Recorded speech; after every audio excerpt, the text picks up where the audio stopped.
Hello everyone, my name is Zim Ahmadi, peminat muzik Negara Budak Baru Belajar. Welcome to another episode of Nota Nada. Today we're going to talk about folk album Better Oblivion Community Center. Better Oblivion Community Center, besides having a really cool name, is also a project by Conor Oberst and Phoebe Bridgers. Conor Oberst is from Bright Eyes and is known for lyricism that's direct and to the point, and it usually covers heavy topics from depression to alcoholism in songs like Lua, for example, where he explores substance abuse, or in First Day of My Life, where you have a cheesy romantic love song but is reeked with desperation and vulnerability. Phoebe Bridgers, on the other hand, also covers the same kind of ilk in terms of heavy topics, and it covers things like sexual assault and motion sickness, and also things like heartbreak and depression, and all these heavy topics that you don't normally find in pop music, like in songs like Killer. So you have these two people with a tendency for the same kind of darkness and tone in their lyricism come together to form a band. And as much as their vocal styles are very different, it's surprising how well the shaky voice of Conor Oberst and the sweet husky vocals of Phoebe Bridgers come together in this album. Better Oblivion Community Center is a slow burn, but throughout the tracklist, a meaningful relationship is formed between Conor Oberst's shaky, austere vocals and Phoebe Bridgers' sweeter but huskier style of singing as well. I think what's great about this album is they're not duetting. There's not a duet that's going on in the album. Most of the time they sing at the same time, and what that happens is it creates these layers that tells you different people are feeling the same emotions at the same time, because different personas are speaking the same lyrics. And I think that adds a lot of depth to the album and adds a kind of universality to songs that would otherwise be personal or intimate, where you would relate to it even though the singers are just singing about their personal lives or their personal opinions. So from the first track, Didn't Know What I Was In For, you'd be deceived into thinking this is a generic folk album because it's guitar driven. You have the same spirited, grounded singing you find in a lot of folk artists from the past and the present. But with Didn't Know What I Was In For, you also have strong commitment to really heavy lyricism and metaphors that I think is really cool. For example, this song is about being desensitized to local news or feeling morally contradictory when it comes to helping other people, especially in the modern world. You see violence everywhere around you, but you aren't able to do anything because you're powerless and because you have your own life to live with.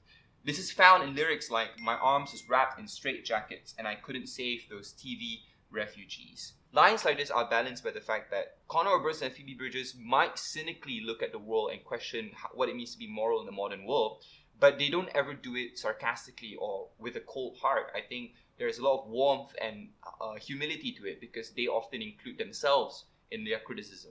Next song is Dylan Thomas. Dylan Thomas, I think, is the track with the most pop appeal. It has a very memorable hook. So sake of being honest, I'll die like Dylan Thomas. A seizure on the barroom floor.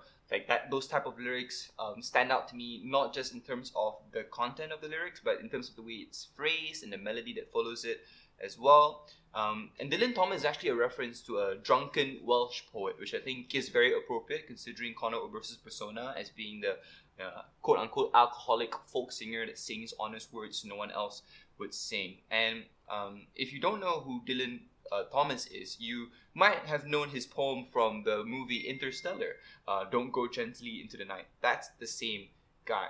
And this song, the song Dylan Thomas, is a perfect example of how Better Oblivion combines both the political and the personal, because in the same song, especially in the lyrics, the king is only playing a game of four-dimensional chess.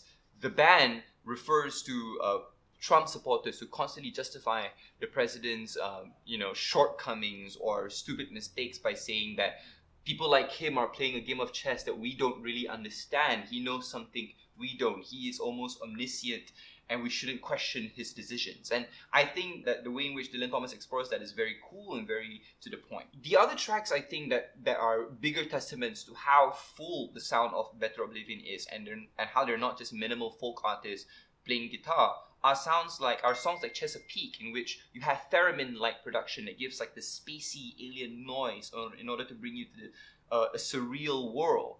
Besides its unusual appearance, the theremin is also unique in that it's played without being touched. Or you have the big synths in the beginning of Exception to the Rule that sort of gives off an anthemic epic feel to a song about being an outcast in society. There's also the robotic whys in the song Exception to the Rule, where you have a robot voice singing why over and over again, which adds a type of cute quirkiness to the song that's otherwise really heavy and really sad, essentially. The worst track in this album is Big Black Heart, and I say it's the worst track because it doesn't really stand out as much, but even then in Big Black Heart you have very interesting production details that makes Better Oblivion more than just your generic or typical folk album. You also have theremin-like productions, the spacey alien sound in songs like Chesapeake, which elevates that track into a more dreamy landscape. And then you have the heavy synths in the beginning of Exception to the Rule, which starts off the song in a very epic and anthemic way. So all of this just shows that the emotion that you find in Better Oblivion is not just in the words of Conor Oberst and Phoebe Bridgers, who co-wrote all of these songs, but also in the arrangements or in the tone in which they choose to adopt with different kinds of instrumentation in order to convey those emotions. So what's my verdict?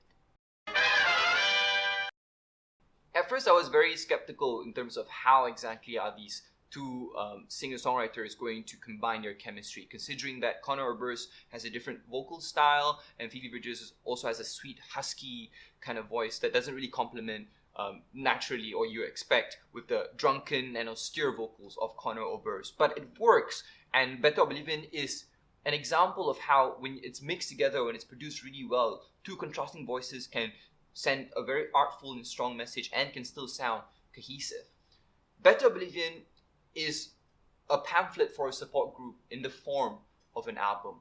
Despite the personal stories being told, and despite the more macro version of like looking at the world, there's plenty for you to relate to as an individual, because the song offers a kind of comfort, and beneath all of this cynicism and skepticism, you also have a kind of shaky optimism to it as well, with Phoebe Bridgers singing to you, "Oh sweet child of mine, you're always sorry for everything, never apologize." And those words show the strength of Better Oblivion, that it can console you while making you embrace your sadness. And because of that, I'm going to give this album a 4 out of 5. So what do you guys think of the album Better Oblivion Community Center by the band of the same name? Do you think it's as deep as I think it is? Do you hate it? Do you think it's boring? Do you disagree with me in any other regard? If you feel like you don't know anything about music but you want to comment anyway, go ahead, because I know nothing about music. Ha ha ha. If you have any other next albums you want to recommend, regardless of genre, language, or country of origin, or even time, just comment in the section below or send us a message on social media. My name is Zim Ahmadi, peminat Muzik Tegar, budak baru belajar. See you next episode. Why did I do finger guns?